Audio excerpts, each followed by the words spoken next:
सार्वभौम भइदिएका मेची महाकाली सहयोग ढुङ्गा फुलका हामी एउटै महाकाली प्रकृतिका कोटि कोटि सम्पदाको आचरा वीरहरूका राजकाले स्वतन्त्र आचरा ज्ञान भूमि शान्ति भूमि तराई पहाड हिमाल अखण्ड यो प्यारो हाम्रो मातृभूमि नेपाल बहुजाति भाषा धर्म संस्कृति छ विशाल आगामी राष्ट्र हाम्रो जय जय नेपाल। तेस्रो पल्ट हुन गइरहेको यो इमिग्रेसन अवेरनेस प्रोग्राममा उपस्थित हुनुभएका सम्पूर्ण दाजुभाइ दिदी बहिनीहरूमा आइसिए हृदयदेखि नै स्वागत गर्दछ। आजको यो कार्यक्रमको अध्यक्षता गरिदिनु हुन म यस इन्डियनी सांस्कृतिक संघका अध्यक्ष श्री नेत्र पाण्डेज्यूलाई मञ्चमा आएर अध्यक्षता गरिदिनु हुन अनुरोध गर्दछु। आइसिएद्वारा गरिएको निमन्त्रणालाई स्वीकृत गरी आइदिनु भएकोमा हाम्रा वरिष्ठ वकिल श्री विनोद रोकाज्यूलाई धेरै धेरै धन्यवाद टक्राउन चाहन्छौँ। विनोद रोकाजी विगत निकै वर्षदेखि न्युयोर्कमा the law office of Binod Roka and associate पीसीको माध्यमबाट इमिग्रेसन र नेचुरलाइजेसनको सेवा प्रदान गर्दै आइरहनु भएको छ। यही भनाइका साथ श्री विनोद रोकाज्यूलाई मञ्चमा आएर आफ्नो आश्रम ग्रहण गरिदिनु हुन हार्दिक अनुरोध गर्दछु। यहाँ उपस्थित प्रमुख अतिथि र इन्द्रेणी सांस्कृतिक संघको यो सामाजिक कार्यक्रममा उपस्थित हुनुभएका महानुभावहरूलाई यस कार्यक्रमका कोअर्डिनेटर र इन्द्रेणी कल्चर एसोसिएसनका भाइस प्रेसिडेन्ट एवं help for desperate and needy पिपलका फाउन्डर समाजसेवी श्री देवी आचार्यज्यूलाई यस कार्यक्रमको बारेमा विस्तृत जानकारी गरिदिनु हुन अनुरोध गर्दछु। धन्यवाद दीपिका। पहिला केही भन्नुभन्दा पहिला दीपिका साक्य युटी आर्लिङ्टनमा बायोकेमिस्ट्रीमा ब्याचलर गरेर अहिले हेल्प फर डेस्परेटली नीडी पिपलको चिफ कोअर्डिनेटरको रूपमा अहिले कार्यरत छिन्। धेरै धेरै धन्यवाद। विनोद रोकाज्यू न्युयोर्क राज्यको उच्च न्यायालय अपिलबाट डिभिजनको दोस्रो न्याय विभागमा एटर्नी एट लको रूपमा मान्यता प्राप्त वकिल र अमेरिकन इमिग्रेसन बार एसोसिएसन एवं न्युयोर्क इमिग्रेसन बार एसोसिएसनको मेम्बर हुनुहुन्छ। यहाँहरूलाई अमेरिकाको अध्यागमन सम्बन्धी कुनै पनि समस्या परेको खण्डमा टेलिफोन नम्बर 718-606-9733 मा फोन सम्पर्क गरी निशुल्क कानुनी सल्लाह परामर्श लिन सक्नुहुनेछ। सर्वप्रथम यहाँहरू समक्ष विनोद रोकाज्यूलाई म दुई तीनवटा पोइन्टमा फोकस गरिदिन अनुरोध गर्दछु। हाल अमेरिकन सेनेट समक्ष विचाराधीन रहेको सुधारात्मक आप्रवासी विधेयक the border security economic opportunity and immigration modernisation एक्टको बारेमा र 2011 सम्म संयुक्त राज्य अमेरिकामा स्टाटस नभएका आप्रवासीहरूलाई परीक्षण कालको ग्रीन कार्ड अर्थात् रजिस्टर्ड प्रोभिजनल इमिग्रेसनको बारेमा प्रकाश पारिदिनु अनुरोध गर्दछु। यस्तै आप्रवासीहरूको ब्याकग्राउन्ड चेक र नाबालक अवस्थामा अमेरिकामा आएका कागजविहीन आप्रवासीहरूको लागि ड्रिम एक्टको बारेमा पनि हामीले धेरै कुराहरू सुनेका छौँ। यस बारेमा पनि उहाँले विस्तृत हामीलाई जानकारी गराइदिनुहुन्छ भन्ने मैले आशा राखेको छु। यो विशुद्ध सामाजिक कार्यक्रम आई आफ्ना जिज्ञासा राखी यहाँहरूले उहाँहरूसँग क्वेसन फ्रीली सोध्न सक्नुहुनेछ। देशले भन्यो गैर मानिसहरूले देश कब्जा गर्न लागे, नाला पानीमा गए, भक्ति थापासँगै गैरहरूका विरुद्ध लडाईँ गर्न म शिर ठाडो पालेर खुकुरी नचाउँदै गैरहरू उपर जाइ लागे। भक्ति थापाले जस्तै मैले पनि रगत बगाएँ देशको लागि, भक्ति थापाले जस्तै रगत बगाएँ मैले पनि देशको लागि। शासकले भन्यो गैर मित्रका सुरक्षाको लागि रगत बगाऊ, मैले पनि लडाईँको मैदानमा गजे घलेसँगै खुकुरी झिकी तोपसँग लडी नेपालीको वीरता दर्शाएँ। अनि फेरि नेताले भने गैर कानुनी रूपले जङ्गले देशको शासन लियो, देश नरेश र जनताको लागि लडाईँ लड।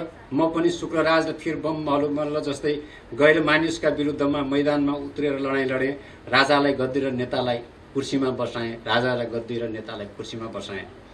अब फेरि राजाले भने मलाई मान्ने पार्टी बाहेक अरू सबै गैर कानुनी हुन्। मलाई मान्ने पार्टी बाहेक अरू सबै गैर पार्टीका मानिसहरू हुन् अत सबै पार्टीका गैर मानिसहरूसँग लडाइँ लड। नेताले भने राजा पो गैर कानुनी हुन्, यिनका विरुद्ध लड। म जनताको छोरो नेताका पक्षमा लडेँ, म जनताको छोरो नेताका पक्षमा लडेँ।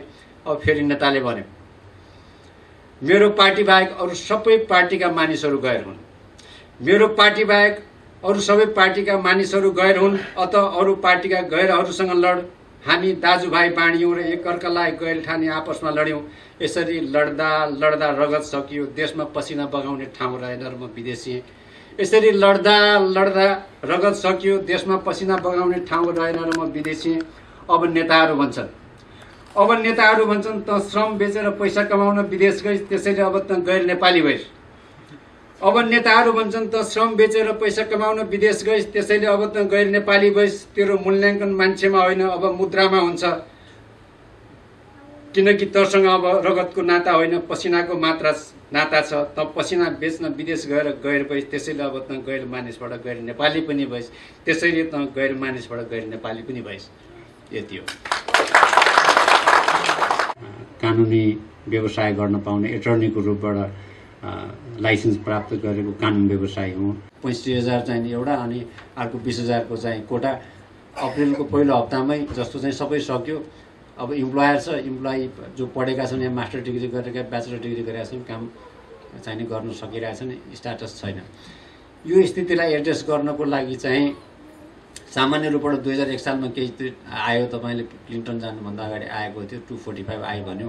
त्यसले चाहिँ अब मान्छेले यो सर्टेन टाइमभित्र आएको भनौँ 2000 सालको डिसेम्बरभित्र आएको मान्छेहरूले चाहिँ अप्रिलको 2001 को अप्रिल 30 सम्म चाहिँ निवेदन हाले, स्पोन्सर पायो भने $1000 तिरेर ग्रिन कार्ड लिन सक्ने भन्ने थियो। त्योभन्दा 86 मा चाहिँ रिपब्लिकनको पालामा चाहिँ एउटा व्यवस्था आयो। 2001 देखिको यतापट्टि कुनै पनि रिफर्म हुन सकिरहेको थिएन।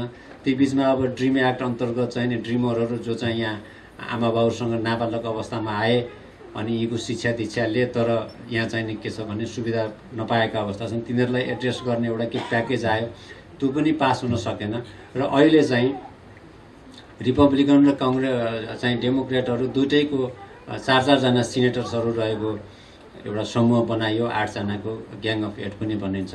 तिनीहरूले चाहिँ अब हामी यत्रो कम्प्रिहेन्सिभ टाइपको इमिग्रेसन रिफर्म बिल चाहिँ ल्याउँ जसले गर्दाखेरि हाम्रो अहिलेको समस्या हल होस् र अब पछि आउने समस्यालाई पनि त्यसमा एउटा मेकानिजम बनाऊँ जसले गर्दाखेरि यो जहिले पनि ब्रोकन सिस्टम नहोस् भनेर यो 8 जनाको सिनेटरहरूले चाहिँ यिनीहरूले बिल एउटा ड्राफ्ट गरेर चाहिँ पेश गरे। पेश गरिसकेपछि चाहिँ उनीहरूले त्यो बिलमा चाहिँ एउटा रजिस्टर्ड प्रोभिजनल इमिग्रेन्ट भनेर आरपीआई भनौँ, परीक्षण कालमा चाहिने एउटा स्थायी रूपले बसोबास गर्न दिने भन्ने शीर्षकको चाहिने एउटा कागजात चाहिने दिने एउटा त्यो मुख्य प्रोभिजन उनीहरूले त्यो राखेर चाहिँ यो चाहिँ उहाँले भने जस्तै border security, economic opportunity and immigration modernisation act 2013 भनेर नामाकरण दियो। अब त्यो चाहिँ पहिला सिनेटको जुडिसियरी कमिटीमा छलफलमा रह्यो। त्यो छलफलमा हुँदाखेरि त्यहाँ चाहिँ तपाईँको 13 मत चाहिने पास हुनुपर्छ भन्ने पक्षमा, 5 चाहिने विपक्षमा गएको हुनाले त्यो त्यहाँबाट पारित भयो। त्यसपछि अहिले सिनेटमा आइराखेको छ। सिनेटमा पनि यो छलफलमा जान दिने कि नदिने, पहिला पनि ड्रिम एक्ट त्यसै गरी तुयो, किनभने त्यो अगाडि छलफलमै गएन। छलफलमा जाने दिने कि नदिने भन्ने क्रममा चाहिँ दिनुपर्छ भन्ने पक्षमा 84 मत र दिनु हुँदैन भन्नेमा 15 मत पर्यो। त्यो 15 मत चाहिँ रिपब्लिकनहरूको मात्रै परेको थियो। र अहिले अब डिबेटमा त गइराखेको छ। त्यो डिबेटमा गइसकेपछि यो पास हुन्छ कि हुँदैन त्यो शङ्कै छ। जस्तो तपाईँहरूको टेक्सास राज्यबाटै प्रतिनिधित्व गर्ने एकजना सिनेटरले चाहिँ फेरि एमेन्डमेन्टको चाहिँ एउटा चाहिँ बिल पेश गरिराख्नु भएको छ। हालाकि त्यो दुईटै पार्टीका सिनेटरहरूले सहमति जनाइसकेको बिलमा त उहाँले एउटा चाहिँ एउटा भनौँ न अलिकति अप्ठ्यारो खालको चाहिँ संशोधन हालिदिइराख्नु भएको छ कि यो चाहिँ 1 वर्षसम्म चाहिने यो साउथ बोर्डरहरूबाट इमिग्रेन्ट नचाहिने मान्छेहरू चाहिँ इलिगल्ली आएका छैनन्, हामी 1 वर्ष चाहिने फुल्ली स्टप गरौँ भनेपछि कागज गरिदिएपछि अनि कागज दिन थाल्नुपर्छ भनेपछि त्यो इम्पोसिबल हुन्छ। त्यो सम्भव नेताले हुन्छ भन्नेमा आफूलाई लागेको छ, किन डेमोक्रेटहरू सबैले यसलाई पासमा जान्छन् अनि रिपब्लिकनहरूले पनि मलाई यतिजनाले समर्थन गर्छन् भन्ने छ भन्नुभएको छ। अनि यता कङ्ग्रेसमा पनि यो कुरालाई चाहिँ हामी सहमतिमा पुगेर यो गर्छौँ भन्ने कुरा आइरहेछ। यद्यपि आउला नआउला आफ्नो ठाउँमा त छँदैछ, तर हाम्रो अहिले कर्तव्य के छ भनेदेखि आफ्नो क्षेत्रका सिनेटरलाई, विशेष गरेर तपाईँको टेक्सासमा त जुन सिनेटरले चाहिँ यसलाई अप्ठ्यारोमा पार्ने संशोधन ल्याइराख्नु भएको छ उहाँलाई होइन, तपाईँको त्यो संशोधन प्रस्ताव चाहिँ विथड्र गर्नुहोस्, भएकोलाई चाहिँ तपाईँले समर्थन गर्नुहोस् भनेर तपाईँहरूको इमेल या फोन गयो भनेदेखि सायद एउटा प्रेसर पनि काम गर्ला। किनभने तपाईँ यो स्टेटमा हुनुहुन्छ, भोलि भोट दिने नदिने हात तपाईँको हुन्छ, हामी बाहिरको स्टेटकाले भन्दा यसकाले बढी सजिलो होला। र अब यो पास हुन्छ भन्ने कुरामा हामी आश गरौँ र अब यो पास भयो भने के होला। हाम्रा भइरहेका कुरा त तपाईँलाई के थाहा छ भने इम्प्लोइमेन्टको एउटा थियो कामको यो खालका मान्छेलाई इमिडिएट ग्रिन कार्डको भिसा थियो। त्यसपछि एडभान्स डिग्री गरेका युएसबाट मास्टर डिग्री गरेकाहरूलाई एउटा क्याटेगोरी थियो। त्यहाँबाट ब्याचलर डिग्री र 2 वर्ष कामको अनुभव भएकालाई चाहिँ स्किल वर्कर भनेर थर्ड थियो। यसरी 4-5 वटा चाहिँ क्याटेगोरी चाहिँ यो कामदारको तर्फबाट गरिएको व्यवस्था थियो भने अहिलेको व्यवस्थाले चाहिँ के गर्यो भने यसलाई अलिकति अर्को किसिमले वर्गीकरण गरेर पहिलो खालको क्याटेगोरी जो चाहिँ 1 नम्बरको भिसाको क्याटेगोरी छ त्यो चाहिँ जहिले पनि उपलब्ध हुन्छ, अहिले पनि हुन्छ। त्यसमा चाहिँ अब यहाँबाट स्ट्रिममा चाहिँ पिएचडी गरेको भनेको साइन्स चाहिँ तपाईँको टेक्नोलोजी, इन्जिनियरिङ र म्याथमा चाहिँ यो देशबाट तपाईँको कसैले पिएचडीसम्मको एजुकेसन हासिल गरेको छ या कोही फिजिसियन छ र फिजिसियनले चाहिँ नि यहाँ आएर चाहिँ के छ भनेदेखि रेसिडेन्सी पुरा गरेको छ र जीवनमा छ भनेदेखि वेबर पनि पाएको छ भने त्यस्ता मान्छेलाई चाहिँ इम्प्लोयरले म यसलाई चाहिँ काम दिन्छु भनेर इम्प्लोइमेन्टको अफर दियो भने त्यसले ग्रिन कार्ड पाउँछ। पहिला चाहिँ लेबर सर्टिफिकेसनको कुनै यो लेबर सर्टिफिकेसनलाई यो क्याटेगोरीको मान्छेलाई हटाइदियो। अनि अर्को चाहिँ के छ भनेदेखि अनि अर्को भिसालाई चाहिँ के गर्यो भने यो 40% चाहिँ कुनलाई दियो भने प्रोफेसनल एडभान्स डिग्री भएको स्ट्रिममा चाहिँ भएकोहरूलाई चाहिँ पनि ग्रिन कार्डको व्यवस्था यिनीहरूले गरेका छन्। त्यो पनि करेन्ट नै भिसा हुन्छ। अब यहाँबाट चाहिँ उही साइन्स, टेक्नोलोजी, इन्जिनियर र म्याथमा चाहिँ कसैले मास्टर डिग्री गरेको छ र उसले चाहिँ इम्प्लोइमेन्टको अफर चाहिँ पायो भनेदेखि त्यसलाई पनि लेबर सर्टिफिकेसनमा जानु परेन, डाइरेक्ट चाहिँ उसले ग्रिन कार्ड पाउनमा जान सक्नेछ। त्यो पनि राम्रो, किनभने यो देशमा आएर अब स्ट्रिममा भनौँ साइन्स, टेक्नोलोजी, इन्जिनियर र म्याथमा चाहिँ मान्छेले मास्टर डिग्री गरिसकेको छ भनेदेखि भिसा चाहिँ H1B भिसा छ। अब अहिले 65,000 मात्रै यो बेलामा थियो। 65,000 भिसा तपाईँको अप्रिलको 1बाट सुरु भयो, काम गर्न पाउने 8 अक्टोबरबाट। अब फर्स्ट विकभित्रै चाहिँ जति पनि भिसाको चाहिँ कोटा थियो त्यो सबै गयो 65,000। त्यसपछि तपाईँको यो यहाँको मास्टर डिग्री गरेकोलाई बाँकी चाहिँ त्यो चाहिँ भिसा पनि छुट्याएको, त्यो सबै 1 हप्ताभित्र सक्यो। अब शिक्षा छ, सर्टिफिकेट छ, काम दिने इम्प्लोयर छ, H1B को कोटा छैन। अब हायर एजुकेसनको चाहिँ हस्पिटल या युनिभर्सिटीसँग चाहिँ हो भने त्यहाँ कोटा सिस्टम छैन, त्यहाँ चाहिँ पाउने भयो। होइन भने रेगुलर इम्प्लोइमेन्टमा चाहिँ काम दिने र काम गर्ने मान्छे हुँदाहुँदै पनि भिसा नभएको हुनाले मान्छेले काम गर्न पाइरहेका छैनन्। त्यसैले यिनीहरूले अहिले चाहिँ त्यसको सङ्ख्या बढाएर चाहिँ 1,10,000 चाहिँ प्रति वर्ष चाहिँ त्यो वर्ल्ड वाइड चाहिँ भिसा, त्यसपछि 25,000 चाहिँ यो देशबाट मास्टर डिग्री गरेकोहरूलाई चाहिँ 25,000 चाहिँ कोटा चाहिँ बढाएको छ। अनि अर्को यिनीहरूले यसमा राम्रो व्यवस्था के गरेका छन् भनेदेखि पहिला तपाईँको H1B मा कोही काम गरिराखेको छ भनेदेखि एउटामा काम गरिराखेको छ, अब कतिपय कन्ट्र्याक्टरको थ्रुबाट पनि H1B मा लागेका छन्, कति इम्प्लोयरको तर्फबाट पनि छन्। अब उनीहरूले चाहिँ त्यो इम्प्लोइमेन्ट को अन्तिम हुनुभन्दा अगाडि नै उसले फायर गर्न पनि सक्छ, किनभने काम छैन भने ले अफ गर्न सक्छ, फायर गर्न सक्छ। त्यो गर्यो भने इम्प्लोयरको ड्युटी के हुन्छ भनेदेखि उसलाई आफ्नो देशमा फर्किनको लागि टिकट दिनुपर्ने हुन्छ। मान्छे चाहिँ इम्प्लोइमेन्ट सक्यो, टिकट लिएर घर जान त्यहाँ आएको छैन, किनभने त्यो इम्प्लोयरले काम दिएन, H1B गयो भने त अर्को इम्प्लोयर भेट्यो भने अर्कोमा जाने। तर अब आज यसले चाहिँ इम्प्लोइमेन्टबाट निकालिदिन्छ, ले अफ गरिदिन्छ, टर्मिनेट गरिदिन्छ। अब भोलि त कुनै अर्को चाहिँ इम्प्लोयर त रेडी भएर त आइराखेको खोज्नु पर्यो। टेक्निकल्ली त्यसले अहिलेको अवस्थामा के छ भनेदेखि त्यो H1B एउटामा टर्मिनेट भयो या ले अफ भयो भने अर्को इम्प्लोयर चाहिँ नि खोजेर उसले 7 दिन या 10 दिनैभित्र पनि H1B को चाहिँ नयाँ इम्प्लोयरको तर्फबाट भिसाको एप्लिकेसन हाल्यो भने इमिग्रेसनको डिस्क्रिप्सनमा थियो कि उनीहरूले ल त यो 7 दिन यो 10 दिन त पेरोलमा छरिस् नि, त चाहिँ डिस्कन्टिन्युस भइस्, तेरो भिसा चाहिँ एप्रुभ गरिएको छ, अब दिन स्ट्याम्प गर्नको लागि आफ्नो देशमा जा भन्ने चाहिँ अब कतिपय आफ्नो देशमा जाँदाखेरि फेरि कन्सुलेट अफिसले 5 वटा कुरा लगाएर ती नदिने सम्भावना हुन्छ, मान्छे बेसिकल्ली आउँदैन। तर यो बिलले के व्यवस्था गर्यो भने त्यस्तो अवस्था पनि 60 दिनको ग्रेस पिरियड थियो त्यो इम्प्लोइलाई, एउटा जस्टिफिकेसन भयो कि 60 दिन तिमीलाई टर्मिनेसन गरेको H1B तिमीलाई चाहिँ के छ ले अफ गर्यो भने 60 दिनभित्र चाहिँ तिमीले अर्को इम्प्लोयर पाएर उसले हालिदियो र तिमीले त्यो एप्रुभ भयो भने तिमीले त्यो 60 दिनको ग्रेस पिरियड चाहिँ तिमीले पाउँछौ भने एकदम राम्रो व्यवस्था। किनभनेदेखि इम्प्लोइले चाहिँ इम्प्लोयर खोज्नको लागि उसको लागि टाइम चाहिँ यसमा थियो जुन पहिला त्यो थिएन। र अर्को कुरो तपाईँलाई यो चाहिँ H1B मा भइसकेपछि उसले ग्रिन कार्डको प्रोसेस गर्न पाउँछ, बात लाग्दैन। किनभने H1B भनेको डुअल इन्टेन्ट भएको चाहिँ नि क्याटेगोरीको भिसा हो। किनभने यो काम गर्न पाएको भिसा पाएको मान्छेले ग्रिन कार्ड पनि लिन सक्छ भन्ने किसिमको चाहिँ नि मनसाय भएको हुनाले त्यो ग्रिन कार्ड हाल्न सक्थ्यो। तर अहिलेको अवस्थामा विद्यार्थीले F1 मा हुँदाहुँदै कसैले ग्रिन कार्डको प्रोसेस गर्यो भनेदेखि उनीहरूले त्यो ग्रिन कार्ड नदिन सक्छ। किनभने विद्यार्थीको इन्टेन्ट चाहिँ नि म पढेर फर्केर जान्छु भन्ने इन्टेन्ट छ, हुनुपर्छ, राख्नुपर्छ भन्ने मान्यता राखिन्छ।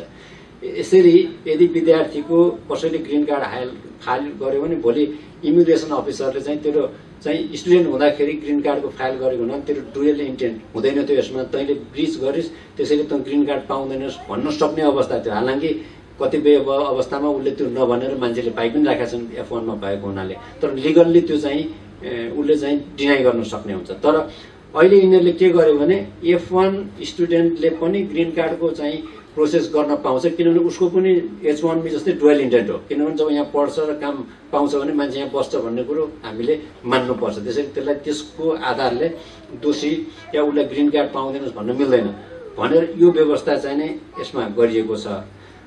अनि अर्को कुरो जुन चाहिँ के छ भनेदेखि अब फ्यामिली बेसमा यिनीहरूले के गर्यो भनेदेखि अनि अब यसमा चाहिँ तपाईँको अब आएकोमा चाहिँ अब यी भेरिफिकेसन गर्नु पर्यो। अब प्रत्येक काम गर्न अनुमति पाएका मान्छेले बायोमेट्रिक प्रोसेसमा गएर आफ्नो आइडी राख्नु पर्यो।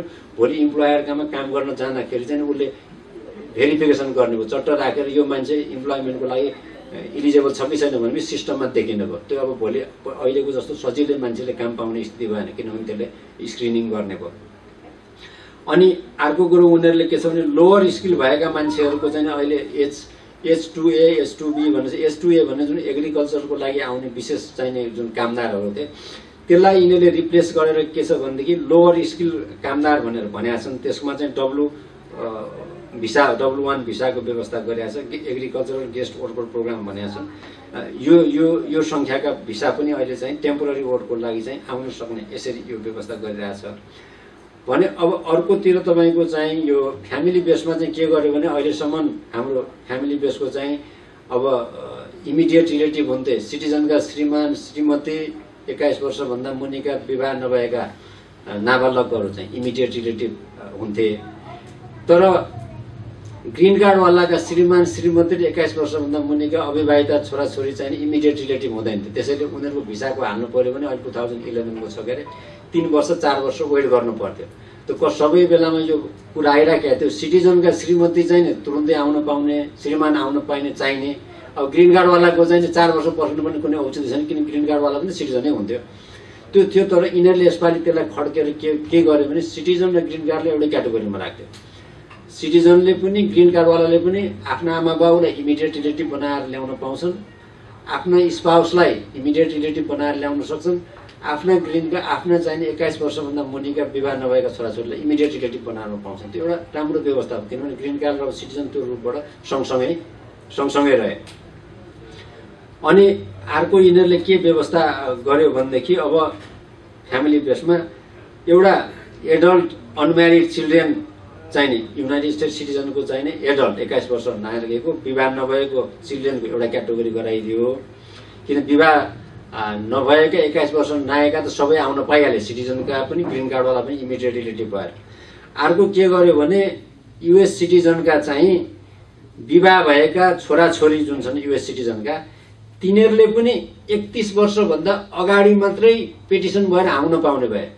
भनौँ 35-40 वर्ष भएका बिहा भएका छोराछोरीले अब सिटिजनका पनि आउन नपाउनेमा त्यसले गर्दा 30 वर्षको उमेरभित्र विवाह भएका आउनु पर्यो। यसले एउटा एजको बार लगाइदियो।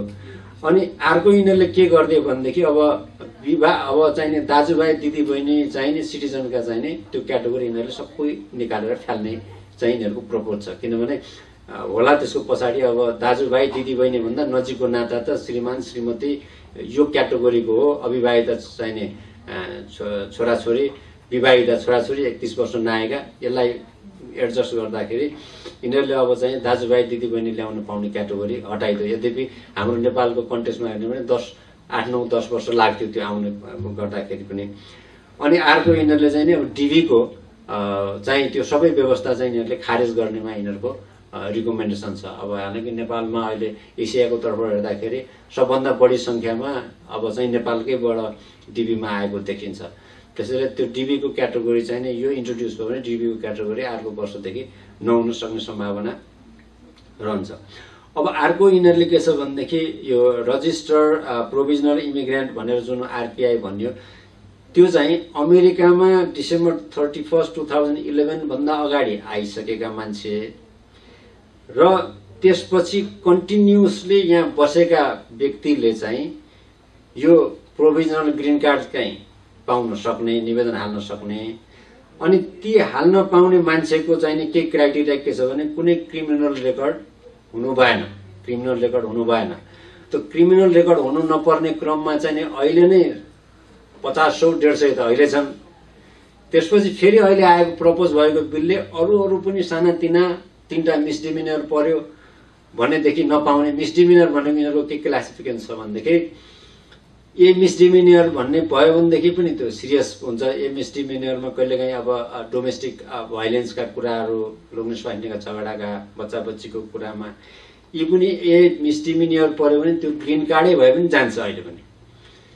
त्यसपछि फेलोनी भनिन्छ जसमा चाहिँ 1 वर्षभन्दा बढी, 1 वर्ष वा त्योभन्दा बढी सजाय हुने खालका अपराध कसैले गरेको छ भने ग्रीन कार्डै अहिले पनि जान्छ।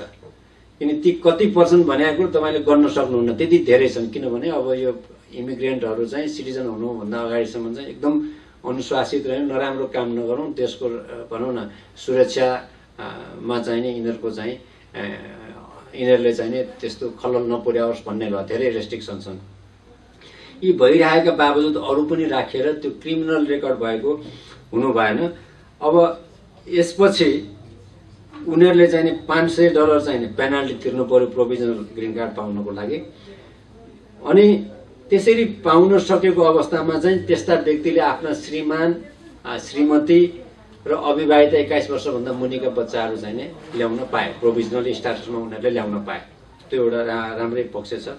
अनि उनीहरूले चाहिँ ट्याक्स चाहिँ नि के छ भने तिर्नुपर्छ भन्छ पछाडि ग्रीन कार्ड पाउने बेलामा। ट्याक्स चाहिँ ब्याक ट्याक्स तिर्नुपर्छ भनेर अहिले त्यसैमा पनि यिनीहरूको कसरी क्यालकुलेसन गर्ने। जस्तो अहिले यहाँ 5 वर्ष, 6 वर्षदेखि या 7 वर्षदेखि मान्छे बसेको छ, तपाईँको ट्याक्स आइडी पनि छैन, सोसल सेक्युरिटी पनि छैन, इन्कमको भेरिफिकेसन पनि छैन। अब त्यसलाई ब्याक ट्याक्स चाहिँ कसरी लिने त? अब सबैलाई 500 लिने भन्दा एउटाले 50,000 कमाउने होला, एउटाले 5,000 कमाउने होला, 500ले पनि काम दिएन। त्यसैले त्यो बडा ग्रे एरिया छ, त्यसलाई कसरी क्यालकुलेसन गर्ने त? कि कसरी ट्याक्स फाइल गरेको थियो तर उसले 10,000 मात्रै देखायो, अथवा उसको इन्कम चाहिँ 50,000 रहेछ भने उसले 40,000 को ट्याक्स चाहिँ लुकायो भनेर लो त्यो चाहिँ ले भन्न हुन्थ्यो। अब त्यो पनि रेकर्डबाट देखिँदैन। अनि कहिलेकाहीँ त्यो विवाद चाहिँ सिनेटको छलफलको कुनै रेकर्डहरू बाहिर आएको हेर्दाखेरि त्यो वास्तवमा चाहिँ त्यो ग्रे एरिया हो, त्यो चाहिँ होइन। किनभने त्यो कसैको रेकर्डै छैन भने कसरी हामीले एसेस गर्ने भन्ने पनि छ। यद्यपि त्यो चाहिँ पछाडिको कुरा हो, कति पर्छ भन्ने कुरो त्यसले पछाडि यिनीहरूले निर्धारण गर्ने कुरा आउँछ। अब यो आएपछि चाहिँ 10 वर्ष चाहिँ यो ग्रीन कार्ड चाहिँ पाउनको लागि चाहिँ 10 वर्ष वेट गर्नु पर्यो मान्छेले।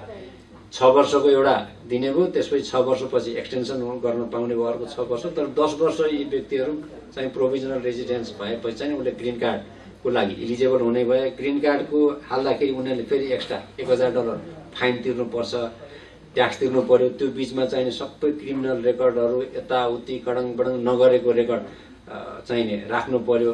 र अनि ग्रीन कार्ड भएको 10 वर्षपछि ग्रीन कार्ड उनीहरूले इलिजिबल भएपछि ग्रीन कार्ड भएको 3 वर्षपछि सिटिजन चाहिने उनले पाउने भए भने 13 वर्षपछि चाहिँ उनीहरूले राम्रैसँग जान सक्यो भने ग्रीन कार्ड पाउने भयो। तर यी व्यक्तिहरूले चाहिँ के छ भने यो प्रोभिजनल रेसिडेन्सी पाउनेले चाहिँ फेडरल गभर्मेन्टबाट पाउने सुविधा चाहिँ पाउँदैन। जस्तो अहिले ओबामा हेल्थ केयर भनिएला अरू पनि कुनै फेडरल बेनिफिट्सहरू चाहिँ नि यो प्रोभिजनल रेसिडेन्स भएकोले पाउँदैनन्।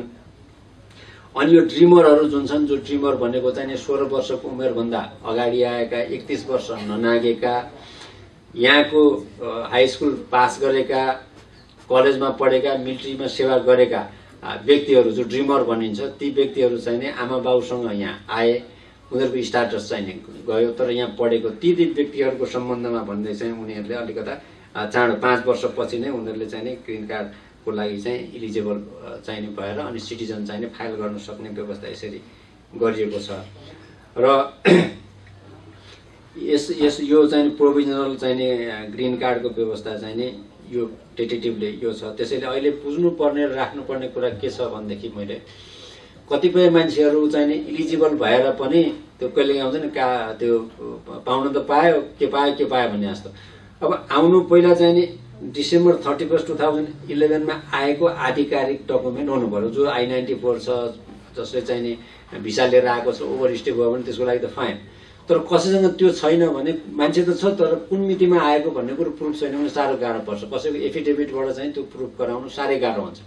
त्यसैले व्यक्तिहरूले अहिलेदेखि खोज्नु पर्यो कि म डिसेम्बर 31 2011 भन्दा अगाडि आएको के मसँग डकुमेन्ट छ त प्रमाणित गर्न सक्ने।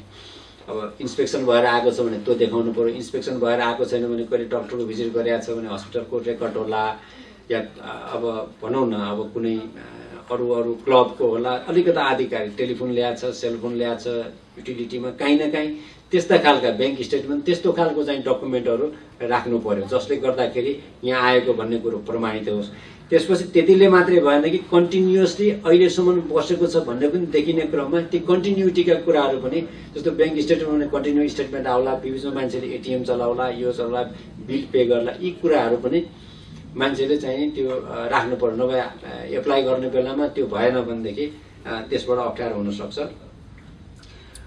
र अर्को यसमा मैले अर्को एउटा राम्रो पक्ष चाहिँ के लागिरहेको भनेदेखि पहिला एजालम हाल्नु पर्दाखेरि मान्छेले यहाँ आएको मितिले 1 वर्षभित्र हाल्नु पर्थ्यो। यदि 1 वर्षभित्र हालेको छैन भने एजालम का कुरा पनि सामान्य। एजालमको स्ट्यान्डर्ड के हो भनेदेखि एजालम हाल्ने व्यक्तिले देखाउनु पर्ने कुरा के हो भनेदेखि ऊ आफ्नो देशमा भएको अवस्थामा उसलाई देशको सरकारले या देशको सरकारले पनि कन्ट्रोल गर्न नसक्ने र देशव्यापी रूपबाट पहुँच पुगेको कुनै विद्रोही शक्तिले उसको रेस, रिलिजन, नेसनालिटी हैन, रेस, रिलिजन, नेसनालिटीको आधारबाट पोलिटिकल ओपिनियन र कुनै पर्टिकुलर सोशल ग्रुपको आधार, यी 5वटा आधारमा उसलाई चाहिँ नै यातना दिएको हुनु पर्यो त्यो दुईटा शक्तिले। एउटा गभर्नमेन्ट सरकारको देशभरि उसको चाहिँ पहुँच हुन्छ, या सरकारले कन्ट्रोल गर्न नसकेको चाहिँ विद्रोही समूह। अहिले नेपालको कन्टेक्स्टमा हेर्ने हो भने माओवादी भन्दा त्यो अर्को कुनै विकल्प शक्ति छैन कि त्यो देशभरिमा उसको त्यही किसिमको चाहिँ आफूले चाहेको टार्गेट गरेको भिक्टिमलाई के गर्न सक्छ। त्यस्तो समूहबाट चाहिँ त्यो व्यक्तिले यी 5वटा कुराको आधारबाट यातना पाएको हुनु पर्यो। यातना पाएको कस्तो भन्दाखेरि 5जना मान्छेले हेर्दाखेरि यातना भएको छ भन्ने कुरो देखिनु पर्यो, सब्जेक्टिभ होइन कि मनभित्र यातना। मलाई परबाट चाहिँ नि सपनामा आयो या फोन गरेर म तँलाई मारिदिन्छु भन्यो, डर लाग्यो, यो होइन, रिमोट भयो। त्यो देखिनु के पर्यो भनेदेखि उसलाई र ऊ जस्तै मान्छेहरूलाई चाहिँ नि भनेको कुरा नगर्दा नमान्दा कुचिएको छ, पिटिएको छ, केही गरिएको छ, आर्थिक, शारीरिक, मानसिक रूपबाट क्षति पुर्याएको छ र त्यो क्षति पुर्याएको कुरो देखिन्छ, अब्जेक्टिभ रूपबाट देखिन्छ। त्यो कुरो देखाउन सक्यो भने 100% मा 30%, 25% पनि देखाउन सक्यो भने एजालम ग्रान्ट हुन्छ। तर कुनै मान्छेले 1 वर्षभित्र हाल्न नसकेको कुरा चाहिँ छ भने त्यो चाहिँ 100 मा 70-80% सम्म देखाउनु पर्यो। भनेपछि 1 वर्षभित्रको कुरो चाहिँ त्यत्रो ठुलो भएर देखाउनु पर्ने,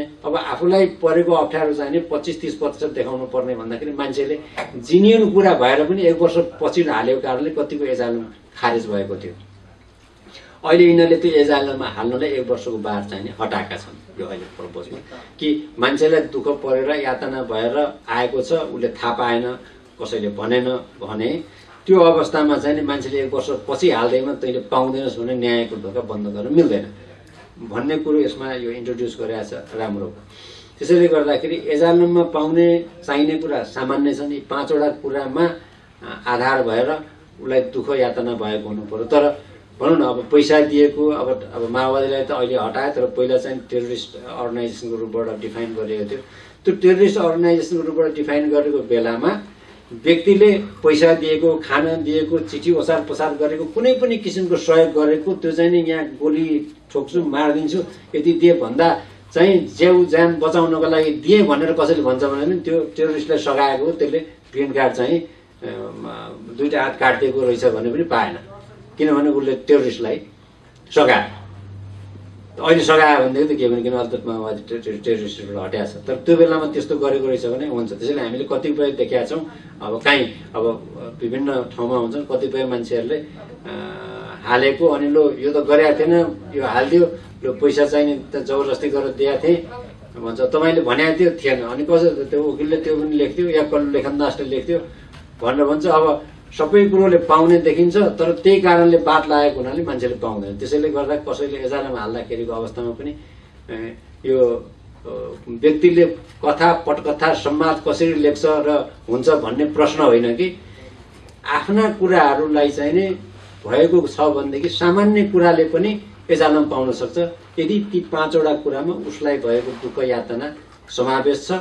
देशमा बस्न सक्ने अवस्था उसको कुनै पनि ठाउँमा रहेन र यो देशमा आएको छ फर्केर गएको अवस्थामा परिस्थिति परिवर्तन भएको छैन फेरि त्यो समूह त्यो शक्तिबाट यातना हुन्छ भन्ने देखियो भने एजाइलम पाउने हो।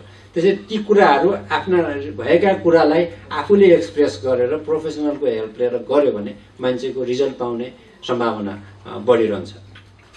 एजाइलमको यो कुरा अर्को यसले के गरिरहेछ भनेदेखि यदि कसैलाई 1 वर्षको भित्र नहालेको कारणले मात्रै एजाइलम डिनाइ भएको भने उसले अब यो ऐन लागू भएको 2 वर्षभित्र चाहिँ यो मेरो मुद्दा खोलेर हेरिपाउँ यो ऐनले यसरी पाउने रहेछ भन्यो भने उसले चाहिँ त्यो गर्न पाउँछ।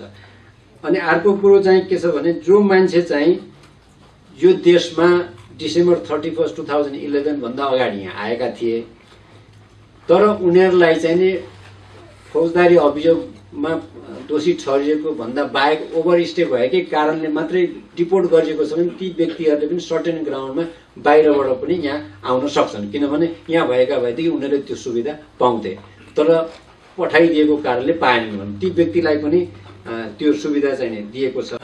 तपाईहरुले चाहिँ मेरो vinod.com वेबसाइट हो त्यहाँ अनि मेरो कार्ड पनि छ। यहाँहरूले फोन गर्नुभयो भने मैले के गरेको छु भने टेलिफोनमा कसैले फोन गर्नुभयो भने मैले आफ्नो समय त कहिलेकाहीँ अब कहिले बिजी नभएको अवस्था हुन्छ भनेदेखि मैले फ्री कन्सल्टेसन टेलिफोनबाट मैले चाहिँ जानेको कुरा यस्तो छ भनेर भन्ने गर्छु भनि पनि राखेको छु र मेरो अफिसमा कन्सल्टेसनको कुरा आयो भने मैले मेरो डिफ्रेन्ट कुराहरू हुन सक्छ र त्यसैले म जहिले पनि नेपाली कम्युनिटीमा आफ्ना जानेका कुराहरू शेयर गर्न सकियोस् आफ्ना कुराहरू चाहिँ उहाँहरूलाई पुर्याएर मैले जानेका कुराले कसैलाई केही मद्दत होस् भने राम्रो होस् भन्ने एउटा धारणा मकामा छ र त्यही क्रमले तपाईहरुको बीचमा प्राय गरेर आउन मन लाग्छ आइ नै राखेको छु र यो वर्ष आए फेरि पनि अर्को वर्ष पनि यहाँहरुको यस्तै सद्भाव आइजाए भन्ने चाहिँ के छ भनेदेखि निम्तो त नभनोस् जानकारी भयो भने अनुकूल मिलाएर आउने छु।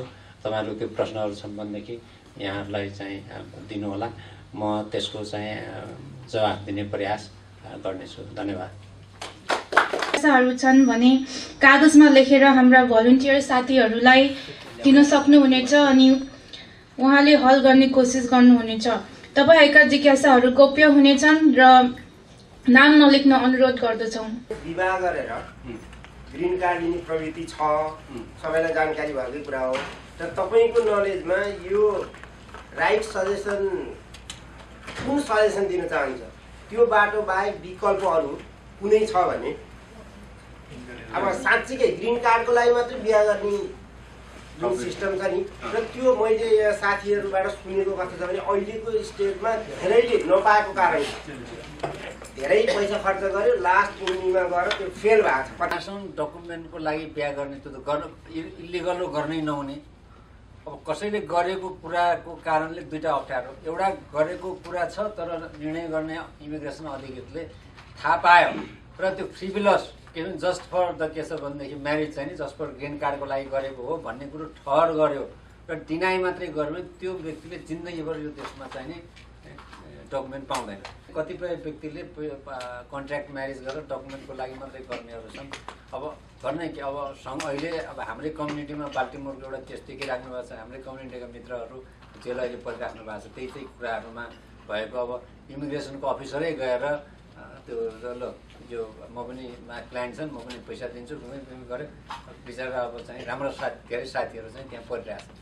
त्यो पर्ने क्रम कहिले हो, समय मात्रै लाग्ने हो। आएपछि त गयो, कोही माइबाप हुँदैन। यहाँ मान्छे कोही पढ्यो भने कसैले कसैलाई बचाउन जान सक्ने अवस्था छैन। त्यसैले त्यो काम गर्नै हुँदैन किनभने त्यो लले लाउनै गरेका छैन। अल्कोहल माइनरलाई बेचेर मिस्टिमिनर्स पायो। अब समस्या के छ भन्दाखेरि अब उसको 1-1.5 वर्षमा ग्रिन सिटिजन हुन्छ गर्दाखेरि त्यसले के कट्ने गर्नु त्यो अल्कोहल बेचेको चाहिँ नि कसलाई माइनरलाई भने उतापट्टि ग्रिन कार्डवाला सिटिजन भएपछि उहाँलाई चाहिँ ग्रिन कार्डको लागि हाल्यो भने उनको स्थिति के होला भनेर त्यो मिसडिमिनर के हो कसो हो एकपल्ट मैले पाएँ भने त्यसको स्टेटको ललाई हेरेर त्यहाँ हेर्दाखेरि के हुनसक्छ मैले हेर्नुपर्छ। त्यो हेर्नुपर्छ। मिसडिमिनरको कारणले नहुनुपर्ने तर मिसडिमिनर पनि भनौँ न विभिन्न किसिमको जस्तो भनौँ न अब सर्टेन मिसडिमिनरहरू चाहिँ इनइलिजिबलै हुन्छ ग्रिन कार्ड पाउन होइन। सर्टेन मिसडिमिनरहरू इलिजिबल हुन्छ। अनि कुन सेक्सन अन्तर्गत त्यो भएको छ भन्ने कुरो त्यो हेऱ्यो भने अनि फेडरल ल र त्यसमा राखेर हेर्न मिल्छ। फेडरल ल छ एउटा माइनरहरूले त्यो टिनेजरहरूले कुनै अपराध गर्यो फर्स्ट टाइम गरेको रहेछ भनेदेखि त्यसलाई चाहिँ 1 वर्षपछिको अवस्थामा चाहिँ रेकर्ड सिल गरिदिने भनेपछि त्यो सुध्रियो। अब यसको रेकर्ड चाहिँ सिलै गरिदिने। अनि त्यसैको काउन्टर टाइपको विभिन्न स्टेटले चाहिँ आफ्नो स्टेटमा भएको अपराधको कुरालाई एड्रेस गर्न पहिलोपल्ट अपराध कसैले गरेको छ भने त्यसलाई चाहिँ नि अब हाम्रो न्युयोर्कमा एसिडी भन्छौँ होइन। त्यो चाहिँ यदि त्यो पिरियडभित्र उसले त्यो काम गरेन भने त्यो रेकर्ड चाहिँ नि सिल गरिदिने। चार्ज कसैलाई भयो भने अब यो देशमा तपाईँलाई थाहा छ क्रिमिनल चार्ज कसैलाई भयो भने उसलाई बोल्न म मेरो विरुद्धमा बोल्दिनँ भन्न पाउने अधिकार छ व्यक्तिलाई र म मेरो वकिल कानुन व्यवसाय नराखिकन म मेरो कुरा भन्दिनँ भन्न पाउने अधिकार छ। संविधानले पनि दिएको अधिकार। त्यो अधिकार जब यो देशमा छ भने कुनै पनि व्यक्तिले कुनै पनि सन्दर्भमा चाहिने एरेस्ट भयो सोधपुछ भयो भनेदेखि आफ्नो एउटा डिफेन्स एटर्नीलाई म चाहिँ सल्लाह लिन्छु भन्नु अति उत्तम छ। जेनरल क्वेसन एउटा क्वेसन के भन्नुहुन्छ भने एकजना केस के आयो भने उसको ग्रिन कार्ड थेफ्टमा परेछ र त्यो थेफ्ट अमाउन्ट चाहिँ बिलो लेस देन $500 रहेछ र उसको सिटिजनसिपमा अप्लाई गर्दाखेरि के असर पर्छ? थेफ्टमा के अमाउन्टले के असर गर्दैन? एमाउन्टले के असर गर्दैन किन थेफ्ट भन्ने बित्तिकै त्यो एकदम फेलोनीमा भनेपछि उसको जेल पर्यो क्लियर भयो भने त्यो फेलोनी काण्डले गर्दा सिटिजन त्यही त सिटिजन हाल्दाखेरिको अवस्थामा यो ग्रिन कार्ड पनि सँगसँगै लिएर आएछ जाऊ भन्न चाहिँ सक्ने स्थिति पनि हुनसक्छ। त्यसैले एकपल्ट त्यो कन्भिक्सन भएको र रेकर्ड हेर्न पाएदेखि अनि त्यसले भन्नुहोस् त्यसैले त्यस्तो मान्छेले होइन त्यो यदि उसले कन्भिक्सन चाहिने उसले एक्सेप्ट गरिसकेको छ फेलोनीको त्यो थेफ्ट क्राइममा भनेदेखि त्यसलाई निकाल्ने धेरै गाह्रो पर्न सक्छ। भने लेभल त तपाईँको 1 वर्ष फेलोनी भन्ने बित्तिकै तपाईँको 1 वर्षभन्दा बढी चाहिने सजायको चाहिने प्रोभिजन हुन्छ प्राय गरेर। त्यो 1 वर्षभन्दा बढी सजायको कुरा चाहिँ उनीहरूले प्रोबेसन भनेर भनिदिन्छ। जेल त हाल्दैन जति बसेपछि अघि मैले भने। अनि 500 चाहिँ उसले चाहिँ के छ भने कम्पनसेसन या केही कुनै सरचार्ज के भनेर लिन्छ कोर्टहरूले। अब उसले त्यो छुटकारा पाए पनि त्यो रेकर्डमा प्रोबेसन नै भनेको रहेछ भने पनि त्यो एक किसिमको कन्भिक्सन हो क्या। त्यो कन्भिक्सनले चाहिँ नि उसको त्यो चाहिँ अप्ठ्यारो पर्यो। अर्को कुरो थेफ्ट भन्ने बित्तिकै सिटिजनलाई त अप्ठ्यारो पार्यो गुड मोरल क्यारेक्टर होइन त्यो। त्यसैले यदि भनौँ न त्यो गुड मोरल क्यारेक्टरसँग रिलेटेड कुनै इस्यु भयो सप लिफ्टिङ सानो चाहिँ जुन छ नि त त्यो पनि तपाईँको गुड मोरल क्यारेक्टरको पर्छ। तपाईँले यदि सिटिजन हाल्यो भने त्यसले पाउँदैन। 5 वर्षसम्म एटलिस्ट कुनै मान्छेले त्यस्तो मोरल क्यारेक्टरमा असर खाने कारको क्राइम गरेको छ भने त्यो मितिबाट एटलिस्ट 5 वर्षसम्म सिटिजनलाई इलिजिबल हुँदैन।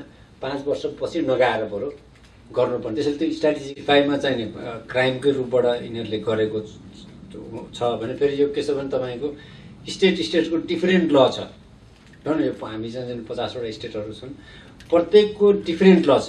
कुनै स्टेटको त्यही ल होइन। टेक्सासको म अहिले पोख्त छैन किन मैले यहाँकै कुनै एटर्नीलाई सोचौँ, कुनै स्टेटको त्यही ल एग्रिभेटेड फेलोनी हुन्छ इमिग्रेसन परिवहनको लागि, कुनै स्टेटको त्यही ल चाहिँ एग्रिभेटेड फेलोनी हुँदैन।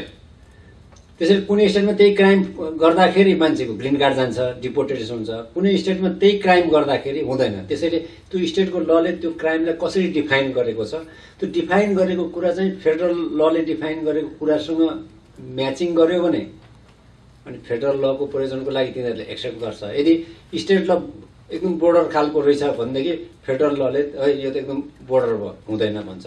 त्यसैले एकदम फेरि यो चाहिँ उहाँको चाहिँ क्वेसन कस्तो रहेछ भन्दाखेरि उहाँहरू चाहिँ आफू सिटिजन हुनुभएको छ, उहाँले चाहिँ के भन्दाखेरि आफ्नो भाइ बहिनीलाई अहिले कुरा पनि आएको थियो अलिकति, यसमा चाहिँ मैले अझै क्लियर भएन म पनि। अनि भाइ बहिनीलाई चाहिँ ग्रिन कार्डको लागि अप्लाई गर्नलाई जुन पहिलाको अनुसार 4-5 वर्ष 5-7 वर्ष कति लाग्छ भन्ने कुराहरू थियो। अहिले चाहिँ उहाँले के भन्नुभएको छ भन्दाखेरि सिटिजन भएका पारिवारिक नाता भाइ बहिनीहरूलाई ग्रिन कार्ड अप्लाई गर्न राम्रो हुन्छ, छिटो हुन्छ कि ग्रिन कार्ड प्यारेन्ट्सलाई त ग्रिन कार्ड बनाउन पाइहाल्यो सिटिजनले प्यारेन्ट्सलाई, त्यो प्यारेन्ट्सबाट ग्रिन कार्ड भइसकेपछि प्यारेन्ट्सले चाहिँ त्यो भाइ बहिनी त छोराछोरी भयो, त्यो छोराछोरीलाई चाहिँ अप्लाई गर्दाखेरि छिटो हुन्छ अर्थात् सजिलो हुन्छ, कुन चाहिँ राम्रो हुन्छ भनेर उहाँले चाहिँ क्वेसन राख्नु भएको छ। फेरि तपाईँको उहाँका पिताजीले हाल्नुभयो भने त्यस्तो अवस्थामा अहिले तपाईँको अनम्यारिड हो नि त, 21 इयर्स एबोभ क्रस हो, त्यो 21 इयर्स क्रस हो। त अहिले त्यस्तो चाहिँ जुलाई 8, 2005 मा हालेका, जुलाई 8, 2005 मा हालेकोले आइराखेका छन्। जो 21 भन्दा माथि छन् अनम्यारिड छन् भने ग्रिन कार्डवाला आमा बाउले हालिदिनु भयो भने र उहाँ अनम्यारिडै बस्यो भने 2005 कोले 5, 6, 7, 8, 9, 10, 11, 12, 13 समथिङ 7.5 वर्ष होइन 7 वर्ष चाहिँ नि अविवाहितै भएर बस्नुभयो भनेदेखि उहाँले आउने पाउने उताबाट।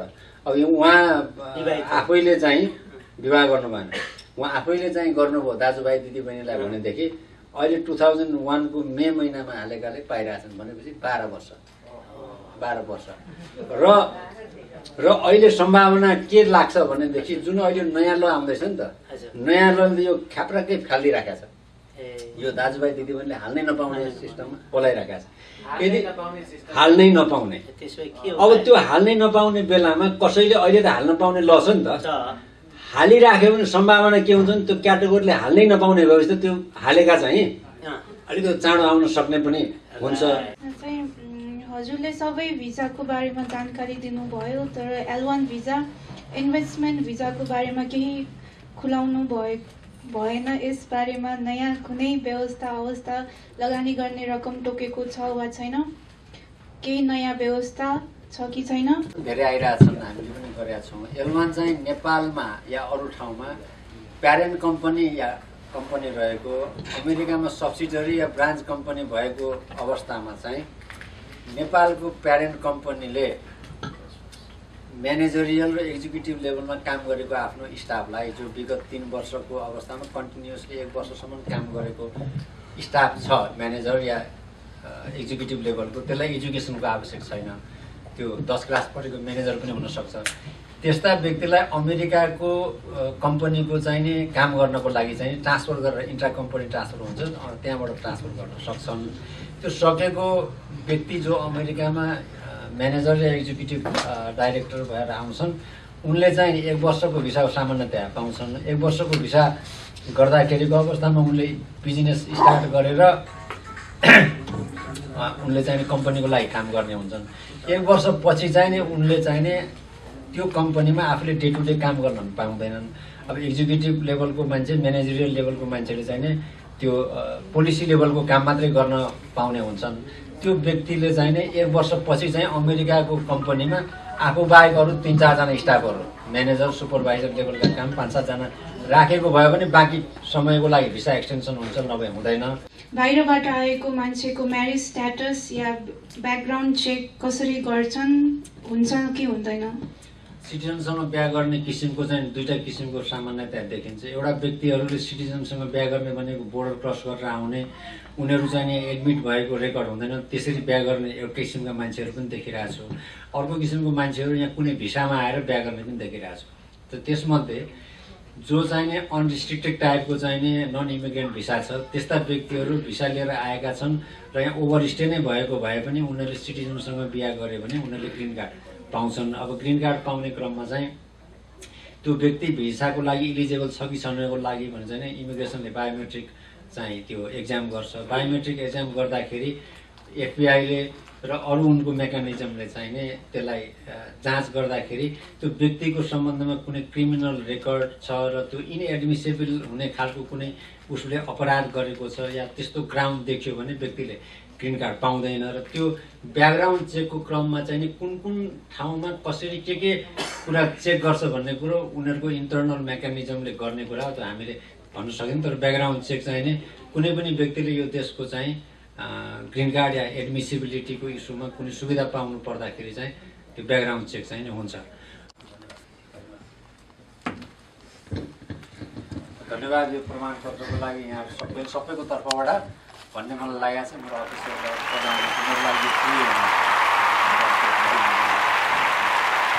अतिथि अधिवक्ता विनोद रोकाज्यू, नेप्लिस सोसाइटी टेक्सासका प्रेसिडेन्ट प्रेम अधिकारीज्यू, डलास एभरेस्ट लायन्स क्लबका प्रेसिडेन्ट श्रीमती इरा आचार्यज्यू, त्यस्तै गरी श्री पशुपतिनाथ आइएनसीका प्रेसिडेन्ट भीम कार्कीज्यू, कविवर विप्लव प्रतीक, त्यस्तै गरी हाम्रा फोटो पत्रकार विकास नेउपानेज्यू तथा अन्य सम्पूर्ण यहाँ पाल्नुहुने प्रबुद्ध समाजका प्रतिष्ठित व्यक्तित्वहरूलाई म यस कार्यक्रममा स्वागत गर्न चाहन्छु र सामाजिक क्षेत्रलाई हेर्ने हाम्रा भिपी देवी आचार्यज्यूलाई म धेरै धेरै धन्यवाद दिन चाहन्छु। प्रमुख अतिथि विनोद रेखाज्यूको जुन यो 3rd टाइम यहाँ उहाँ उपस्थित भएर मैले देख्छु 2:30 बजेदेखि हाम्रो चाहिँ 4 बजेसम्म हाम्रो एउटा इन्डिभिजुअल कन्सल्टेन्सीको रूपमा एउटा कन्सल्टेन्ट गर्ने एउटा चाहिँ जानकारी लिने कार्यक्रम भयो। त्यसमा चाहिँ लगभग 20 जनाको हाम्रो त्यहाँ चाहिँ फर्स्ट कम फर्स्ट सर्भ कार्यक्रम थियो। त्यसमा चाहिँ 20 जना इन्डिभिजुअल र उहाँका परिवारसहित लगभग चाहिँ 33 जनाले चाहिँ त्यसबाट इन्डिभिजुअल रूपमा चाहिँ जानकारी। त्यस्तै गरी चाहिँ हाम्रो विनोद रेखाज्यूलाई न्युयोर्कदेखि यहाँसम्म आएर पटक पटक हामीले चाहिँ जतिखेर बोलाउँछौँ त्यतिखेर उहाँ उपस्थित भएर यस्तो कार्यक्रमहरू चलाइदिनु भएकोमा धेरै धेरै धन्यवाद।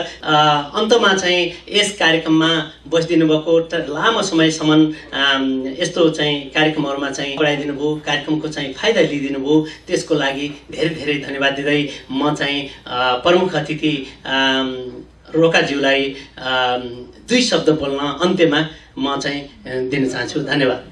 सेन्टरले आयोजना गरेको कार्यक्रममा आउनको लागि 2-3 कुराले मलाई साह्रै चाहिँ के छ भनेदेखि त्यो तान्छ। सबैजनाहरूलाई मैले चाहिँ एकदम स्नेह गर्छु, मेरो हृदयबाट धन्यवाद दिन चाहन्छु र प्रत्येक कन्सल्टेन्सी लिने व्यक्तिहरूको फोन राखेको छु। कमसेकम म तपाईँहरूलाई त्यसरी पनि सम्झिन्छु। सबैजना आउनुभएको सबैलाई मेरो तर्फबाट नमस्कार र यतिखेरसम्म बसिदिनु भयो, मलाई स्नेह दिनुभयो, मलाई सुनिदिनु भयो, यहाँको लागि धेरै आभारी छु। वर्ष तपाईँहरूले बोलाउनु नै हुन्छ भनेर मैले यहाँ राखेर अर्को वर्ष चाहिँ फेरि यसै बेलामा या कुनै बेलामा आउने बाचा गर्दै यहाँबाट बिदा हुन्छु।